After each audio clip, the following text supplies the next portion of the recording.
traveling, passport very important, visa is very important. Every time you open your passport, make sure the visa page is there. Every time you give it to somebody else, make sure the visa page is there. Usually most people carry some kind of a passport bag which they hang around their neck. So it stays inside your clothes and take it out only precisely when you need it. Daily life में ज़रूरत नहीं पड़ती passport साथ में रखने की. But I always carry a copy of my passport with me wherever I'm going. So that helps. So like just take a small half an A4 वाली copy. Usually what you do is in my wallet keep a small sheet with emergency contacts and passport details. So it always stays in your wallet. Even if you get lost somewhere or if you meet an accident or something, people know who to contact. People know email addresses and so on. So always on your wallet. So that is on your person. Keep your contacts. In case you lose it, the first thing you do is to contact the embassy of your country in that country and go there. And usually they help you issue a temporary passport and so on. So they'll take care of you.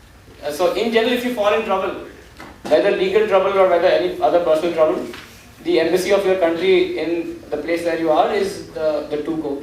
Even when you're traveling, make sure you don't carry all your money together. Because if you have no passport and no money, then you will just start crying. Do we have to carry the proof of stuff you are carrying, like laptop, bill,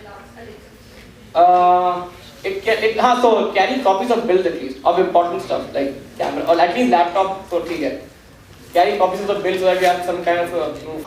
In your hand baggage, carry a copy of your invitation letter, all the documents your prof sent you and so on. In general, therefore, travel in groups, avoid traveling in dark places at night, especially in problem countries like Italy or sometimes in France. And in general, there is no racism or discrimination and stuff. And most people have a positive impression of India. So sometimes it just helps to tell them that you're from India, so that they don't assume anything. When you go to Europe, people in academia speak English well, or at least reasonably well.